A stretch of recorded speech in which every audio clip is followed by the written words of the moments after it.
I look kind of messy, and I look like I ran like 1,000 miles because my face is all red. My face is red because I'm sensitive to the sun, and I just barely sat in my car with my sunroof down because I couldn't not. It's such a gorgeous day. But I wanted to film right now, and I didn't want to wait until like my facial redness or whatever from my sun sensitivity went away. I wanted to film right now because I was in the mood, and I feel like I have some things to say to you as far as like the updates on stuff, and I have more context, and I am actually hopeful, and I wanted to kind of like share that. So I wanted to say hi, but I also wanted to say this video is not for you if you are not in the mood to hear about somebody's health stuff in a real way. This video is not for you. Maybe my whole channel is not for you, but I think it's important to share the ways in which things are tough and the ways in which things are being handled in a way that I'm managing the overwhelm. Like, things are pretty not good, and I have systems in place that I've started years ago that are helping me manage my stress about it, and I wanted to share them so that maybe you could think about implementing some sort of system to help you, or like it's to share and to be like helpful. It's not to share and to like Debbie Downer you, or to try to like gain your sympathy or ask for your like health advice. I don't want any of that. I want to basically tell you how things are going, what I'm finding, why I'm finding it, and what I'm doing with that. So if you don't really want to have like an honest talk about health stuff, I get it, because it's super stressful, especially when you have your own stuff. So I understand if this is not for you, but if it is for you, I have some things to share. So let's talk about the first thing that's kind of obvious. I have a red nose. I had a band-aid over my nose the last time that I made a video. Maybe you didn't really notice that because I was busy crying, but I'm not trying to make fun of myself, but I think if you can't really kind of sort of make fun of yourself, like, what are you doing on this earth?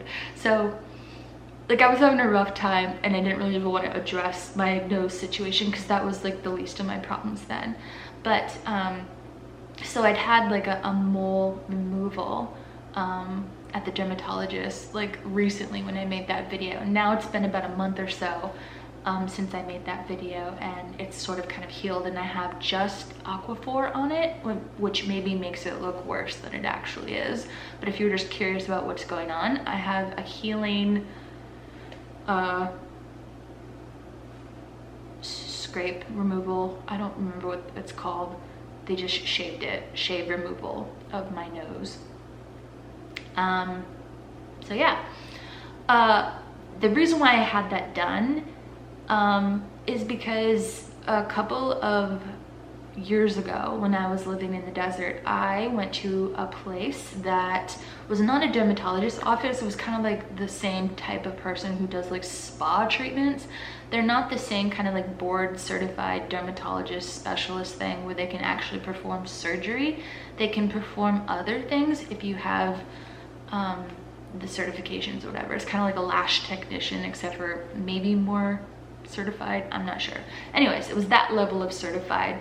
And I was trying, I've been in the mode of trying to help myself feel better about myself. And part of that was to remove this mole that I'd had on my nose for years. And I didn't like it. I thought that my nose and my appearance could like look better if I just didn't have this bump there. And so I thought that trying this person out a couple of years ago with what was called radio frequency removal or something was a good use of my money, because the cost was relatively low versus getting it removed from a plastic surgeon, which was like $400 or $500 and up, or something around there. That's when I was like looking at back in the day when I was doing my research. And if it worked, it was great. Like, relatively painless, and I could just get on my way. So I tried it and it didn't work. And I thought it didn't work because she just didn't get all of my like mole. So like the second time she didn't really charge me as much as the first time, but it was still under like $100, but it still grew back within like 2 months. And she really got it good the second time. So I knew that that method of removal was not good enough for whatever mole that this was. And I'd never had anything tested like that to see what it was. And so, you know, it grew back normal. It grew back pretty much the exact same shape as it was before. And like 6 months ago, I made my dermatologist appointment to have it kind of checked and to see what my options were. Because when I first moved here, before all of my health stuff happened, it was more like cosmetic things that I was worried about. It wasn't like, what's the health of my body? It was like, what can I do now that I have some momentum from just barely leaving where I used to be? I'd worked on a lot of stuff, finances, body, you know, creating more opportunities for myself, blah, blah, blah, blah, blah. And I was finally getting to like those more fluffier wants and needs, which was my mole situation. It was a nice to do. It wasn't like a need to do. And so about 6 months ago, I'd made this dermatology appointment to have my mole addressed. And I'm glad that I kept this appointment, because it came to the time where my appointment was happening during the height of like when my B6 thing is happening. And like there's a massive tendency for me to want to like clear my calendar. I don't want to see more doctors. I don't want to talk to more people. I don't want to be poked and prodded and given blood tests and la la la la, and just to have people like tell me things and I don't have like a bigger insurance bill, right? Like I didn't really feel like that, but something told me to like keep the appointment, because I really did want this mole situation to like be resolved. And I knew that it took a long time to get this appointment for that reason. And I was like, okay, Michelle, just go. And I'm happy that I did. So another part of the puzzle here is that a few years ago, when I was in the desert doing my my thing as far as getting my life more situated, I was, for the first time ever, going to doctor's appointments for more preventative things. Like I knew from when I was living in my home state in 2016, I knew that I'd had an instance of like something weird with my skin. And so I knew that if I was gonna live in a very sunny place, like the desert, I should probably be very more careful about what happens to my skin, because I was going to be exposed more because I was walking everywhere. And it really was important for me to get my skin checked about once a year for moles when I was there. And so I had a system set up where it was a regular habit about once a year. I went to go have the dermatologist look at my moles and to document certain ones that looked sort of weird, and to follow up with that the next year, and to follow up with any changes the next year, blah, blah, blah. You gotta put a system in place, but you also have to work your system consistently. So that's kind of like why I'm telling you this long-winded version of things, because it actually helped just now. So I kept my appointment, even though I feel like crap. I kept my appointment to go see the dermatologist about like a nice to do. The mole on my face was not doing me any harm, and it was like the least of my problems right now. But I kept that because I was actually going to get a skin check also, because I hadn't done that for about a year. And I wanted to keep doing that. I wanted to keep helping myself, because I'd had, I don't know if I mentioned it in this video, but I'd had an instance where I had a precancerous mole removed from my body in 2016, and I just wanted to catch something, because I knew that melanoma, especially on my body where I can't see everything, right? Like behind my back and everything, I can't really see it. So I need to rely on somebody else's help for that, but I also needed to make the decision to go to the doctors to have them look at. So it's like my job to put this system in place and to actually follow through on things and to be consistent, but it's actually like part of like their job. Like the responsibility is shared because they have to see it and they have to do something about it, but I actually have to put myself in the position to have them see it consistently. So what happened was I went and they shaved my mole and they sent my mole out and it's benign and fine. I have no idea if it's going to come back, but I really hope it doesn't, because the reason why I made this appointment was because when I first moved here to this new place, I had originally wanted to go to the plastic surgeon, and I looked up a bougie plastic surgeon and I tried to make an appointment because I was willing to spend a bunch of money on getting this figured out. This was before all of my professional life kind of like went to hell and I stopped making sales, so I was still doing kind of well and I thought it was gonna keep doing well, and so it wasn't that frivolous of an idea to blow like $400 to $500 on something that was going to be permanently like fixed and done right if I went to like a facial plastic surgeon that was very reputable. And so I was doing some research and I called that doctor's office and they're like, you need to go to the dermatologist and have them check it for melanoma and it come back benign before we can remove the mole, before I can give you a quote on how we can proceed and blah, blah, blah. So I was just calling around. So I was like, oh, so there's a roadblock, I have to make this appointment. So I made that appointment, 6 months came, I went to the appointment. But it was all because I was trying to improve my aesthetics, I guess. It was like a stupid reason, but it was like a good enough reason for me. But while I was there, I was going to have the rest of my moles looked at if I was already in the doctor's office, right? So kill two birds with one stone. But I'm telling you all this because there's things that I followed that helped me get to what I needed to kind of find out. So I had them look at it and it was fine. And I also had them look at a mole that my previous dermatologist had marked as, you need to look at that and you need to watch that. Because it looks weird, visually it looks weird. And, but like under like one of those like magnifying glasses that they look at your moles with, they're like, it's like, I don't really know if I should biopsy it or not. That's what they said. They were like, I don't really know.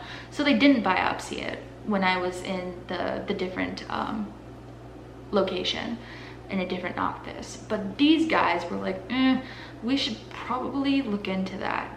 And so they like looked at it. They decided to not biopsy it. And they decided to just take measurements and stuff. And then I told them, look, I have more context for you. Because I've been doing this for a couple of years now, I have the measurements and the photo of what it used to look like 2 years ago. And I can send you that today because I have like that information inside the software that I can still access from my old doctor. And they were like, great. So I sent it that same day that I got home after they shaved this off. And I was like, maybe those will just be in like my chart. No, they called me and they were like, you need to schedule an appointment for a biopsy like pretty much right away. Because it was like either bigger or looked different, or it was just like raised a red flag to these people when the other people didn't really see any red flag because there's nothing to compare it to. So I don't fault them for like missing something, but like these guys were like, no, you need to come in for a biopsy. And I was like, okay. So I came in for a biopsy and it was actually like, much more painful of a recovery than this. And it like the biopsy came back pretty quickly for this, that it was just benign. And then it came back not benign for I don't have melanoma or anything, by the way. So I have what is called severely atypical. I think on the level of like 0 to like melanoma, it's kind of like, this isn't good, and so we're going to remove it. It's not precancerous. There's like so many different levels of like getting to be skin cancer or getting to be not, or could turn into precancerous, which then turns into cancerous. I'm not a doctor, and I'm not trying to scare you if you actually have something that says the same exact thing that mine said, but mine said that it was there's different spectrums of atypical, and they said under a microscope it shows signs that it looks precancerous, and it looks like it's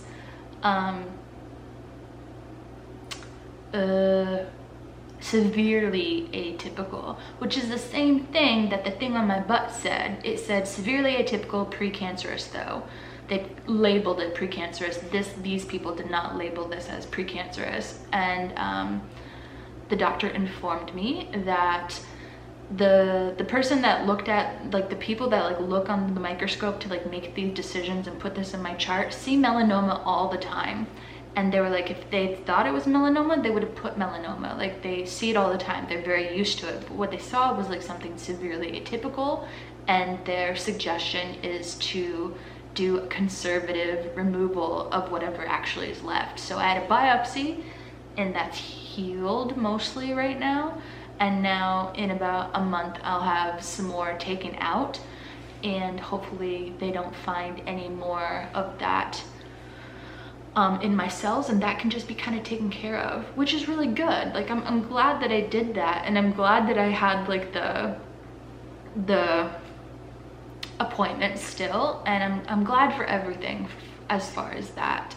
It makes me kind of worried because I think once you have a few atypical moles, you're more likely to eventually have some more. So it's really important for me to be careful about my sun exposure and be careful about getting my stuff checked, because the sooner that you get your skin checked and the sooner that they find stuff, it's better for you, obviously.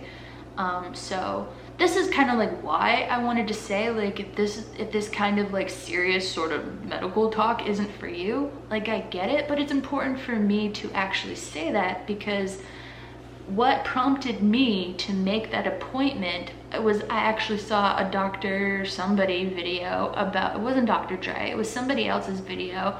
I think it was like the pretty TikTok dermatologist. I think she might be from Manhattan. She made a video about getting your skin checked, and I was like, oh yeah, I need to go do that.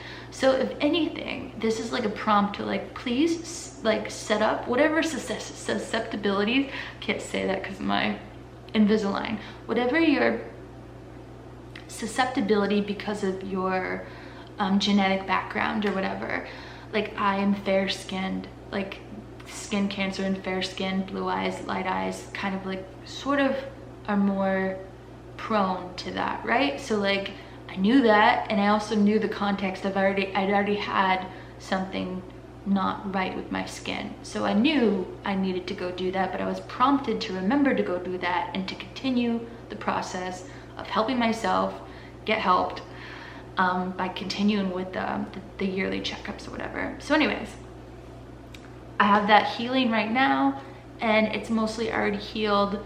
I have this healing. I don't know if it's gonna grow back, and right now it has a dip in it, which is fine. It's not my favorite. I'm hoping that like it kind of becomes like flush to my skin, and I don't mind if it's gonna be like a tiny bit red for like the rest of my life. If it just goes away and it's flush to my skin, I can cover up my nose situation.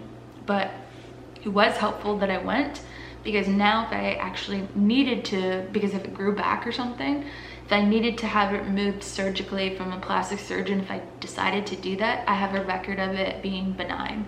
So that's good. So I have what I need to move forward, basically, now that we have the mole situation all kind of talked out. So go get your stuff checked. Even if you are not fair skinned like me, I think it's important to get your stuff checked just for like once a year. And if it's like nothing's really that wrong, I have a ton of moles, by the way. Like my body is covered with like a ton of moles. So it's really important to have somebody look at it. But if you don't have that many, maybe it's not that important, but like you still could have some in your like hairline or whatever, right? Like you never know. You should just kind of have basic preventative things sort of in place, because eventually you might need, You might need that picture that they took years ago of something like I did. And it was super easy. I just screenshot this thing, and then the next thing I knew, I was getting help that I needed, right? Like, I would have been watching it for another year. And I'm just glad that it's getting removed now when it's not precancerous. So yeah, I like that, and I wanted to share that with you. That to me was an adulting win, that I could get that information to them to provide more context so they could give me a better medical idea of what to do because they had more context. So yeah, please do that for yourself in whatever way that you need to. Maybe it's not the mole thing, maybe it's something else, but it's very similar and I think you get it. So moving on to the B6 thing. So it got a lot worse before it got better, but it's slowly getting better, and I can kind of tell you that. So the things that I have been doing, I was kind of, hesitant to share what I was doing because I didn't want to make people worse if I said something before I really tried it out. So I've been keeping track of my B6 intake for, let's see, I think it's been like 52 days or something. Yep, 52 days. So that's almost 2 months now. And there's been a noticeable improvement, but I still have symptoms that are not great. But my body is much better that way than it was at its worst. So meaning, right after I kind of explained to you my symptoms video, I went to the dermatologist for the mole thing, and that's when she kind of like talked about my mole, and then I showed her my problem. It was either eczema or psoriasis. I think in my chart it says psoriasis. She deemed it as psoriasis, and so she gave me a special antifungal, I think, shampoo. And pretty much ever since I started using that shampoo, I've only used it like twice, but ever since I did that was coincidentally around the same time that I was like detoxing. So I don't know if it was because the B6 was detoxing from my body, or that the problem really was super easily treated from that shampoo that she gave me. For more context, I had been previously using over-the-counter shampoos as well, T-Sal and T-Gel, before I even got to that dermatology appointment. And I want to explain all that context just in case you have that same symptom where like you have itchy scalp. It was incredible, you guys. After that first 2-3 washings or whatever of using that, I had no more problem. It started clearing up and then it just fully went away. It's been over 30 days since I've had no psoriasis on the back of my scalp. I used to have it for like at least 3 years straight. 3 years straight, at least, minimum. And right as I got my blood drawn to see if I was B6 toxic, it was the worst that it's ever been. I don't have psoriasis anywhere on my body besides where it was. So I don't know if it was psoriasis, or I don't know if this is just what happened because I was B6 toxic, or I had nothing to do with that. But it did clear up completely, and I'm just so thankful. That's like one of the quality of life things that have actually improved. Another thing that improved was, if you remember, I used to lay in bed at night and get chest pains, and I would feel like I was gonna have a heart attack. I don't get that anymore at all. I don't get any kind of chest pains. For the first kind of like weeks after I made the crying video, the last time I talked with you, I had this weird symptom where the vein in my neck would be weirdly bulging. I don't know how to like really describe it. All of a sudden it would just like go like this, just on this side of my neck, and it would never do it on this side. but just on this side of my neck, and it would just like spasm. And for like kind of, I don't know, 10-15 seconds, and then it would go back to normal. It didn't hurt, just uncomfortable. Like a big bulge of like vein in your neck doing kind of crazy ass things. And I'd never had that prior to detoxing. Detoxing meaning I stopped taking the B6 supplements in any form. And then I started monitoring by weighing out my food and using an app that says how much B6 is in food. So that's kind of like what I mean about detoxing. I didn't do like a detox process. That's just kind of like what I did to detox. So I think the half-life of B6 is like 30 days or whatever. But during that time, that window of time where like you first start detoxing or actively detoxing, like trying not to put more into your body and to do it like detox slowly. Meaning, if you're looking into how much you're eating every day, doing right up until the recommended daily amount that you're supposed to have, but like a tiny bit of a deficit. Say like if you're supposed to have like 1.4, whatever the thing is, maybe get up to 1.2, 1.3, you know, like don't just like cut it all out, because then you know, you could go the opposite way where you have a deficiency. Like I was trying to maintain, but also trying to like get it out of my body, but not cause more problems. So that's kind of like what I was trying to do. So anyways, during the first part of the time where I was detoxing, my symptoms got way worse. And that's around the time that I made that crying video.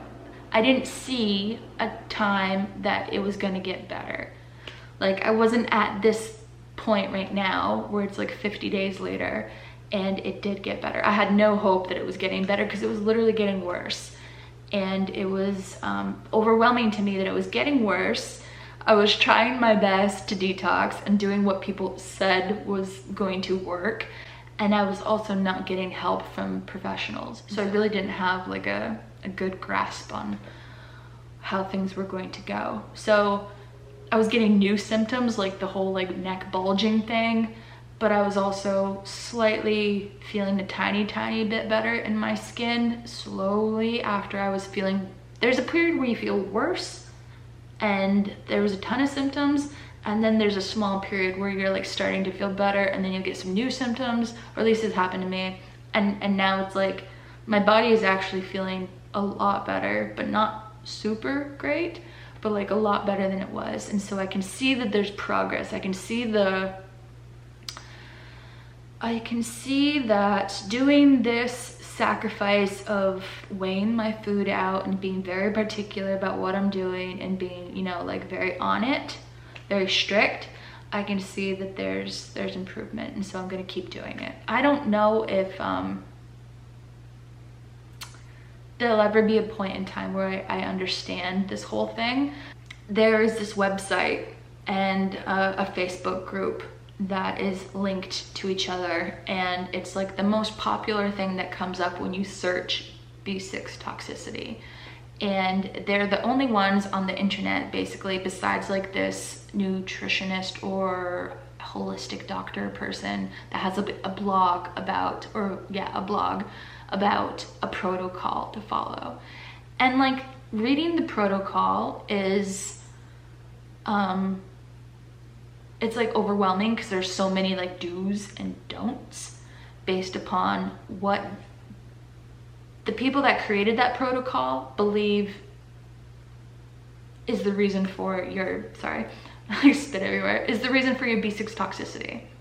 Okay, so like if you just stop there and just like eat up all of their Kool-Aid of whatever they're saying, they could be right, but they could also be wrong. Those people are not doctors, and I kind of want you to like, you know, notice that. I think that they're helpful, and I took part of what they said and it actually helped me. Part of what they said was use an app that controls like helps you control how much B6 you put into your body by knowing how much is in each food that you're eating and like specifically weighing it out. That was super helpful. There's all this crap about like do's and don'ts about supplements, even though they sell supplements. There's do's and don'ts about certain hydration things. Do what you want, okay?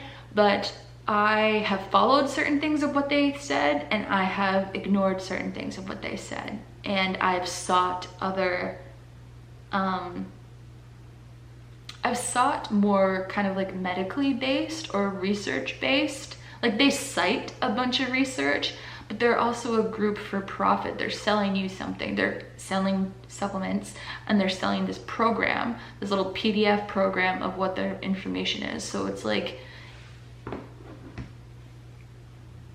I was trying to seek outside information other than somebody is selling me something. So I did a lot of research on possible explanations of B6 toxicity, and I found a couple of papers. They're really scientific. One is from a nutritionist doctor. I think he went to Yale, and I had to pay like $25 for this paper. But I looked on like the 7th page of Google. Like usually I never even look past the first page, because all of the top hits of when you search B6 toxicity, all the top things go directly to this website that I'm referring to. And so everybody thinks that that website is the know-all be-all. But I was like, I don't really know if this is actually like scientific or if I should just stop here. I need more information on this. And so I was doing what seemed logical from their protocol, and I was happy with that part of the Kool-Aid. But I was trying to get more information, and I was trying to see if I could help myself a little bit better by gaining a little bit more information. So I paid $25 to access this guy's nutrition database of articles of things that he's published, because the B6 article was behind a paywall. This guy actually has a bunch of free articles, but you can preview certain articles for free, and then if you want access to all the articles, you have to pay $24.99 for a month. So basically I paid $24.99 or something for just this one article, because it seemed really important to understand more. And I understand that a doctor who studied nutrition is not the same as a doctor that studied like medicine, but I found it actually really helpful. And so I'll put a link in my description for the actual article if you want to read like the preview, if you want like another kind of bit of information. But if you also want to read the scientific research document thing, it's super long and super boring, but it's like got some really good information on the possibilities of how this happens in your body and like the chain reactions of stuff.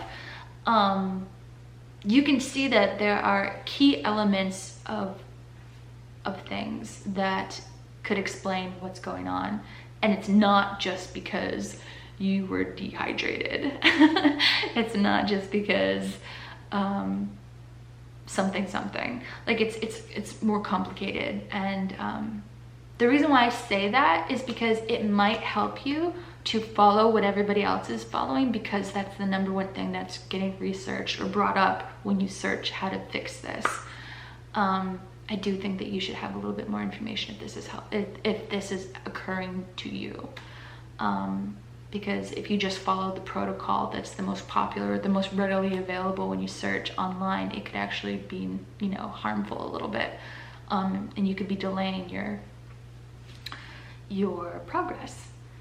Or it could just help you right out. The reason why I say this is it's because it's hard to get help for this. And so I feel like you need to do a little bit more research, because you're not going to easily get help for this. The waits for seeing a neurologist are long, and general regular doctors that you go to, like that you see all the time, general practice doctors, aren't really up on this. And I feel like that's kind of standard. This is kind of out of their scope.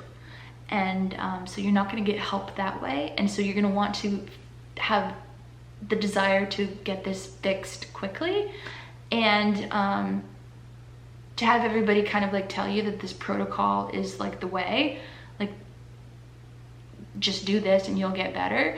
I think that that's like a little bit preying on the situation, which like that could be helpful, but that could also be a little bit harmful, and you should just know that. So I'm not saying that there's anything wrong with what they're doing, but you should look into things a little bit more. So as far as like the symptoms of how it's going in my body, I still get like if I eat not very strict, like the other day I went to Moe's, and my body's not ready to eat vegetarian nachos. Like I didn't add chicken, I didn't add beef, I didn't add anything that had like I knew had like a ton of B6, but the combination of everything, and it was just too much. So I had a lot of symptoms, which means I had a lot of tingling. I had a lot of, it's not painful, it's just uncomfortable.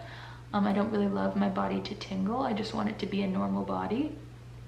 And I knew that when I was super strict with my intake, and I made sure that I kind of broke up my B6 intake throughout the day and not just ate it all at once, I had less of those symptoms. And I'm not ready to eat Moe's. I love Moe's. I'm not ready to eat Moe's. So I don't know where I was going with that, but I wanted to tell you that when I don't eat like strict is when things kind of go awry, and I try to like kind of test myself to see how I'm doing. Number one, because it's like super restrictive to just eat like this. When I didn't really want to go on a diet, really, like it's kind of like its own little diet. I think I've lost like 12 pounds, like not on purpose, just because you have to stop at a certain point of B6 intake, and pretty much everything has B6. So you have to be really careful, and therefore it kind of puts you on a diet basically. And I'm highly motivated to not have my body do what it's doing. So even if I'm hungry, I'm like, I can't eat right now.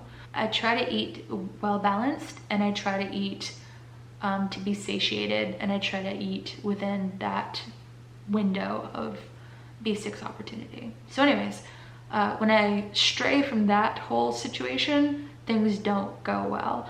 When I do, things are getting better. So I need to kind of test myself to see what's happening. So that's kind of sort of why I eat Moe's about once a month.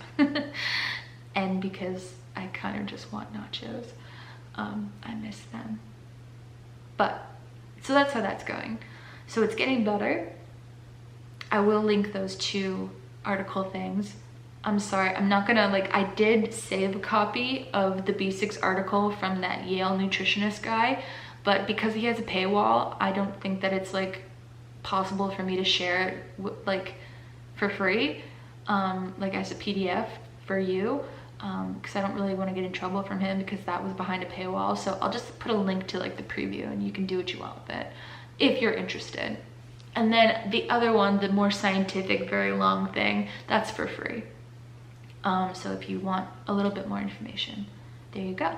And I found it, like I said, on like the 5th, 7th page of like Google. It was like all the way to like the middle O. So I kind of really did try to like look to see what else was out there that wasn't like the top hit of whatever the SEO was the most strong for this certain thing. I tried to look. Okay, so B6 kind of was explained. That's where we're at. We're getting better, but I still am not 100%, but I see progress. So that's good. So the next thing that is not right is that my teeth are disintegrating, and that's not lovely. So 4 or 5 days ago now, I realized that I was having some pain in my tooth up here. And I'd recently switched trays from my Invisalign, and during the first couple of days you do have pain in your teeth from having the shift happen, and then your teeth get used to it, and then you don't have pain anymore. So usually the pain lasts within like 1 day or 2 days, and I'm on like my 11th tray, so I know kind of like what's normal and what's not. So the pain was getting worse, and it was lasting pretty much all day, and it didn't really get helped from ibuprofen. I used to take like 2 ibuprofen once a day when I had like my soreness of my teeth from shifting, and it would take care of it. It was completely fine. So I noticed that also.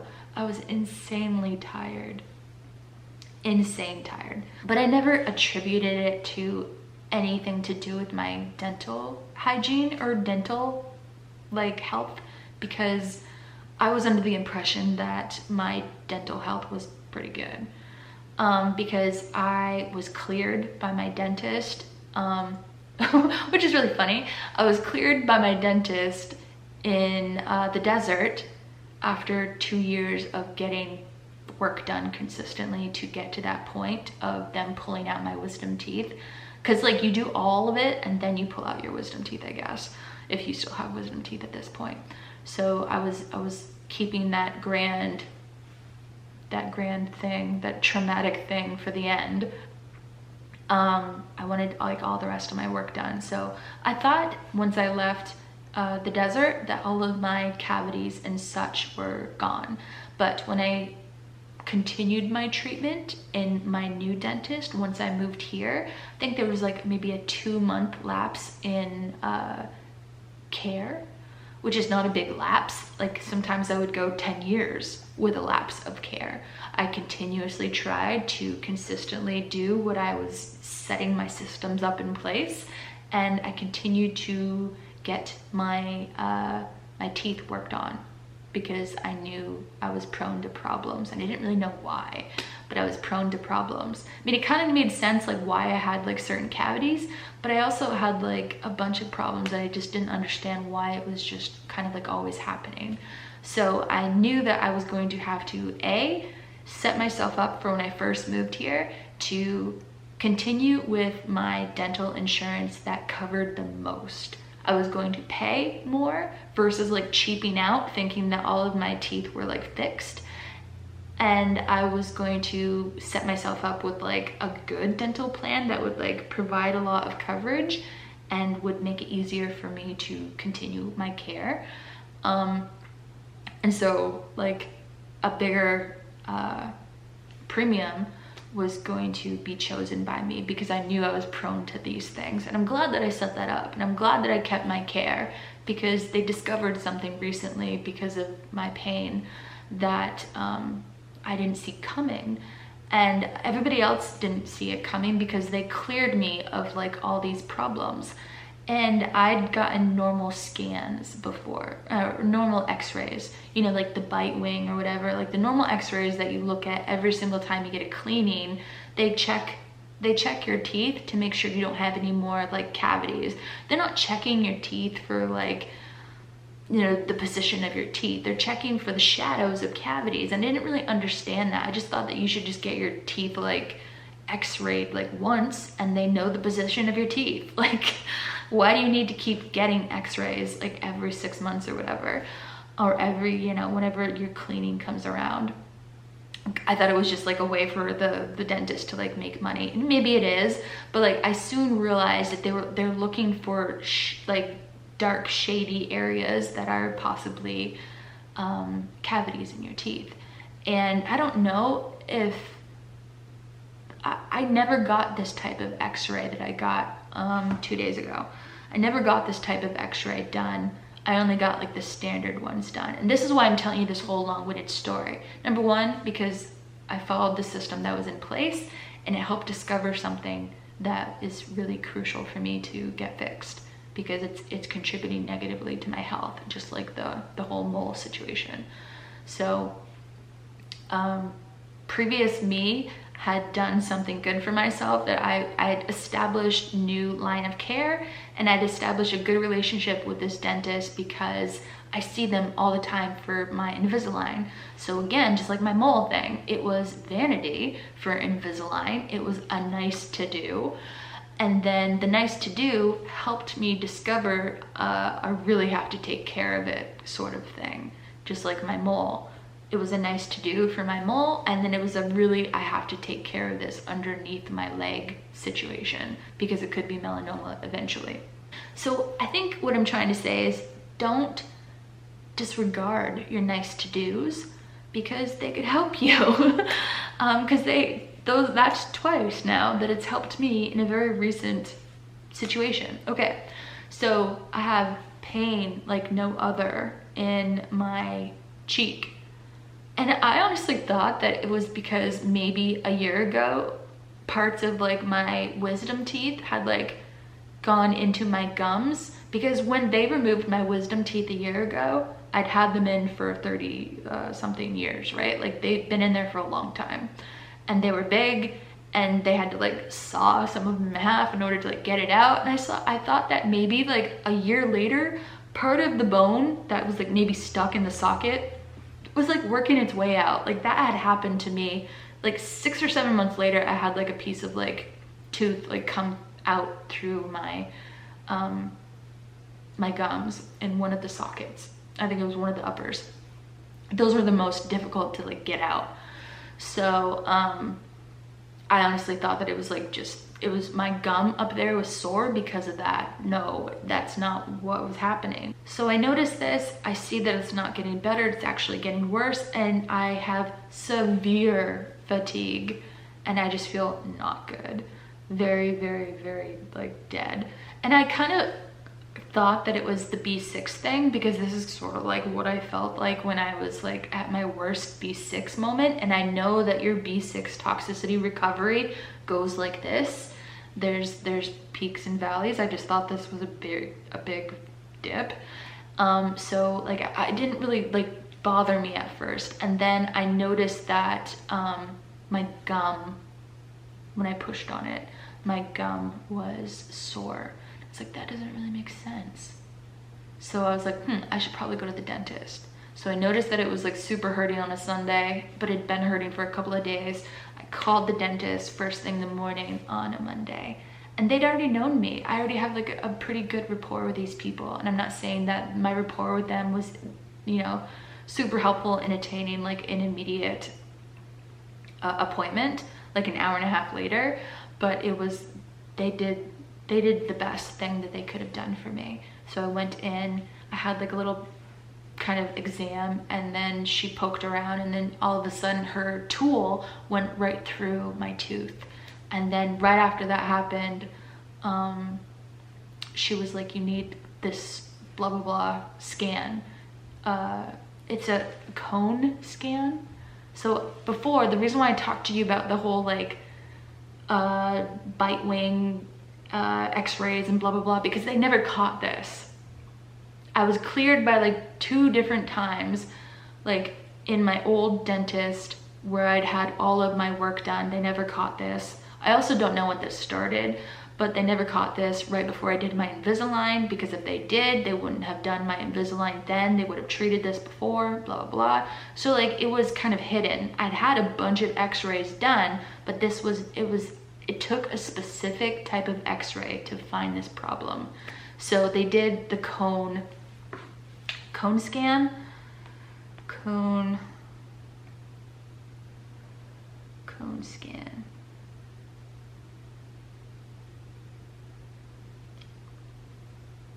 Yeah, I don't know what it's called. Cone CT scan. Basically, it's medical grade with less radiation. It's like slightly lower than medical grade, but it's like a machine that certain dentists have. And I was super thankful that the dentist that I picked was big enough to have this. And the reason why I went to that dentist, even though it's almost 2 hours away, was because they could get me in, and they accepted new patients when I first got here.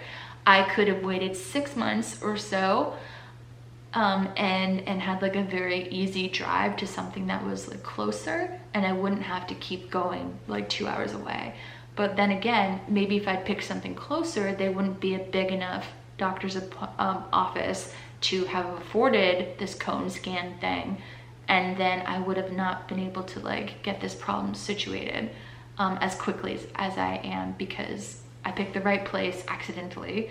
But it was like my instinct to go to a bigger city. Like I drive to like one of the bigger cities around here, and I wanted the best kind of like care if I was going to drive anywhere. Like I wanted to really make it worth it. So I picked insurance that I was going to initially have to spend more money on, but it was if I was going to have continued problems with my teeth, even though it was supposed to be all fixed, you know, I was just gonna have to take the L on the bigger premium. And it's like under $50 a month to have like nicer dental insurance through the marketplace that I bought it. So anyways, I tried to set myself up. The reason why I kind of say all this is I'm trying to tell you my systems that I set up in place to make it possible for this overwhelming thing that is happening to me to be more able to be understood and able to be digested and able to be processed in not like an overwhelming way. It's still overwhelming and it sucks. I'm in a lot of pain and I don't want to deal with this, but because it's not as bad as it could be if I hadn't had all these things in place, then it could be way worse, and I wouldn't even be able to have the mental space to make this video today, because I would have just been like not hopeful. I would have just been like, how am I supposed to afford this? How am I supposed to get a doctor? How, like all these things. I was consistently trying to set myself up for success if something like this did happen. And I thank my prior self for doing that when things weren't as like triage-y as they are kind of now. So I did the best I could with like, you know, setting myself up for the right doctor, like general doctor, but like I kind of failed at that. But like then again, not really my fault. Also not really my fault that I have something that most general doctors don't know about, right? Like, not my fault. So I didn't really have like a win on that, but on my mole thing and on my teeth thing, I think I did kind of okay. So the teeth thing, they did this exam and the tool went right through a dead space in my mouth, and that's not normal. You should hit tooth. And she's like, okay, we need that cone scan. And then she left me to just kind of sit in the chair for a little while she looked at the scan. And when she came back, she showed me. I knew she was gonna have like a talk with me. And I was kind of like prepared for it. And I was just like, as long as I don't have like cancer in my mouth or something, like, I think this is gonna be okay. I wasn't prepared to like be told what she told me, but like I knew it wasn't good when it was like she like took like 20-30 minutes to like read the scan or whatever. So anyways, she came back with my my favorite assistant, Maddie. I have had Maddie for like a year and something. She's like helped me with my Invisalign. She's like great. So I had like my favorite little dental hygienist assistant, and I had this new dentist kind of explain to me what was wrong. So on the cone scan thing, super cool to see. Like it's also really weird to see, but it's very like so different from like the primitive kind of like bite wing or like regular bite x-rays that they do for like your regular teeth. This is like 3D and it's super like high res as far as like the curvature of like what's going on in your nasal cavities and what's going on in your mouth. Like you can see a lot. And in one way that she turned the scan, she showed me that my two teeth that were like touching the back teeth up top, the ones that are like touching or were touching my wisdom teeth, there is a part that is completely gone. It's like the bottom part of my tooth is completely fine. I don't know why they blow leaves like in the middle of the afternoon. It's like almost 5, but I'm sorry about that. So my tooth is normal up until like right around the gum, and below the gum and up until like my head or whatever is like gone. It's disintegrated. It's not rotted, it's just gone.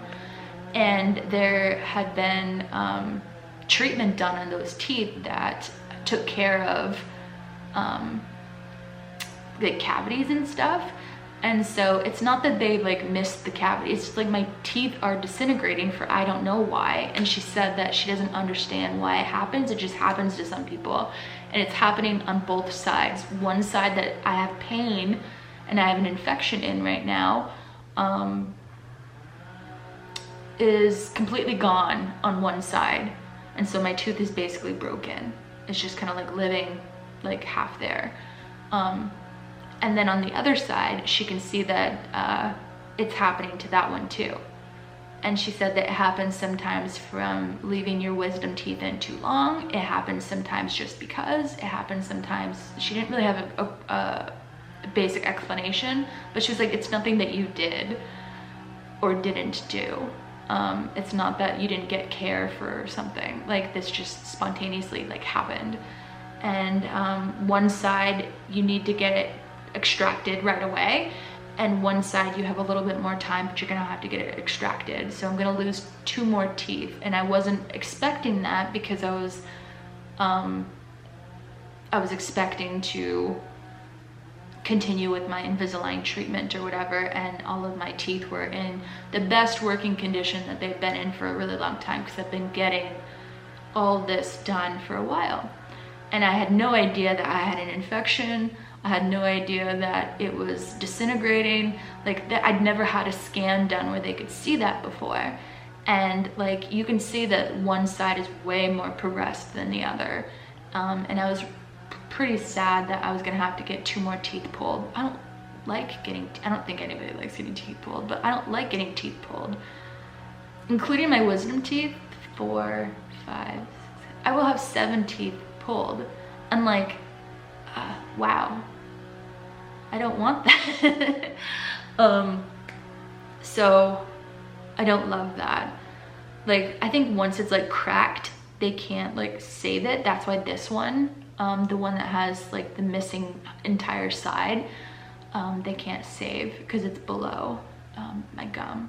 If it was like above the surface or whatever, they can kind of like fix it, but it's below, it's cracked below the gum line. So it's like dying. I have a super painful infection, and it sucks. But here's the thing, I wore no makeup today because I wanted to show you, do you remember the last video that I made? And I was explaining to you that I can't make these videos every Friday because it's kind of like a lot and it's just too much right now. I'm in too much like uncomfortable pain from this whole situation, and it's just mentally tough. You can see that my skin, come close, you can see that my skin here, I had really bad pimples. Coincidentally, this is exactly where my infection is. On this side, it hurts here,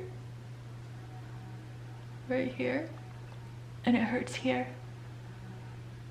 And this pimple situation has only started, I'd say, in the last month and a half, and I never got pimples there. And the reason why I tell you that whole story and I'm telling you about my pimples is like, I feel like this could be coincidence, or this could be like my body is literally telling me like what is wrong. Like I had pus-filled pimples that were like really hard to like go away. Like it's been a month since these were active. These are like scars now, and I could still feel like a little bit of like the rays from like how big it was. And like it's not active, that doesn't hurt, the pimple itself doesn't hurt, it's like healing. But you can see right there where it hurts, right there where it was, and on the other side where it's not as bad, this is exactly where my other tooth is that has that same problem. Okay, and then here I don't have the matching pimples. I would always get neck pimples right there, and it's always been a little bit nicer to like look at on this side because it's been more clear. This is why I didn't wear makeup today, because I wanted to share with you.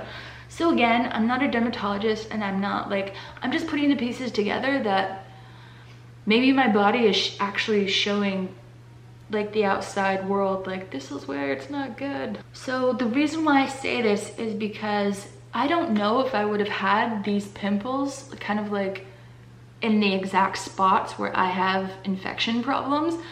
I don't know if I would have seen that had I still been on the birth control pill, because I had pretty good skin that didn't do this without it. And now I don't have any hormones in my body. I just have that copper IUD, and that doesn't really regulate my hormones. My body regulates my hormones, and my body is doing what it would naturally do. And I've been using tretinoin for almost a year, which means I should technically pretty much have very clear skin by now. And I'm understanding why my skin is not doing so good if I had a B6 problem and I had an infection, I don't know for how long, right? It takes a really long time for like your teeth to like disintegrate. That doesn't just happen, I don't think, like super quick. So disintegrate might be the wrong word, but yeah, that's what it's doing. It's like crumbling. So I don't know, but that's the context. So I am on a regime of pain pills and amoxicillin, and I have a consultation booked for the best oral surgeon that I could find within my region. I'm gonna drive 2 hours to go to this oral surgeon and have them extract my tooth. I'm deciding to not extract both at the same time for quality of life purposes, and I wanna see if they can maybe save this one. It's not as bad as this one, but maybe they can save it, maybe they can't. I'll have them look at my cone scan or whatever. So, moral of the story, keep going to different doctors for the same thing. I kept up with my insurance that would help me pay for something if it went wrong. I kept up with my treatments, and I'm eventually finding, hopefully, all these things that are like, once fixed, will add obvious quality of life back to me. Like, it sucked that I had to have pain in order to discover this, but like I kind of like was getting clues that there's something wrong, right? So like I just don't know what it is that is wrong, but I'm seeing that my body is doing something, and I'm just not smart enough to put it all together. But I can react to it once I kind of know. But I was I guess clever enough to anticipate that things could go wrong and to maybe make it easier for myself later. So I was happy that I adulted hard when I first made my decisions to continue my treatments in all of the different ways that I'm trying to help myself. And I was happy that I continued to go to my appointments even though I didn't want to. And I was happy that I'm like adult enough to like go do something I don't want to do. I don't want to get my tooth pulled. It really freaking hurts right now, and I don't want to go get more teeth removed from my head. It was so traumatic to have my wisdom teeth removed last year. So to just go through that again in basically the similar spots in my head, I'm actually really scared. So, I don't know. But hopefully this person can maybe explain why it's happening, and maybe can like help me look into preventing it from happening with more of my teeth. I'm not sure. That would be really, really sad for me to like, you know, have all this money for this Invisalign and then my teeth are just gonna disintegrate out because of something that's happening in my body. Like I need more information on that, or if it was just those teeth that were touching my wisdom teeth that were more susceptible to that. Like, are my bottom teeth gonna do that? I don't know.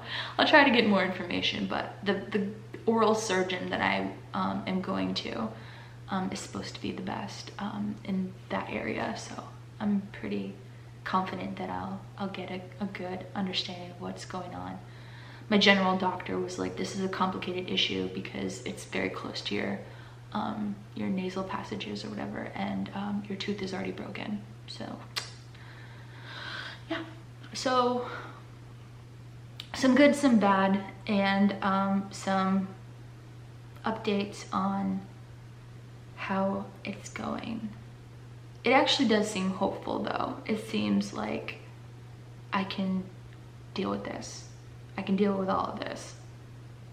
It kind of blows that like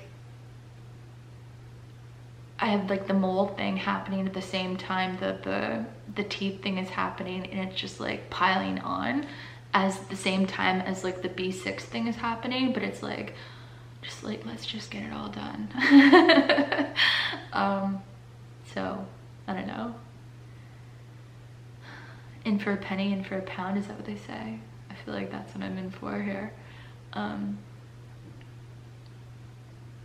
Yeah, it was basically important for me to share the good parts about what I'd done, I feel, that have helped me, because like I'm genuinely not as overwhelmed as I would have been if all these things turned out different. I did the best that I possibly could with the outcome that was eventually going to happen anyways. So I'm pretty proud of myself for that. And I just wanted to share that when you do put in systems, it's like super freaking important. Have systems and safety nets catch you. That's what they're there for. So I hope that you guys are doing well. I hope that you don't have to deal with any of this. And I hope that I will see you again soon. I'm probably going to take some time to do my thing and to continue to get better. And so this is not going to be like a regular kind of like update sort of schedule now that I'm quote unquote back. I'm just kind of like back to like tell you what's up. And I thought I had something important to tell you. And again, I don't want your like, this wasn't for sympathy. It was just for what I explained, and hopefully you understand. So I hope that you have a great weekend. I hope that you had a wonderful Halloween. Halloween is tomorrow, so by the time that you see this, it will be, I think, November 1st. So I will see you hopefully soon. Take care, you guys.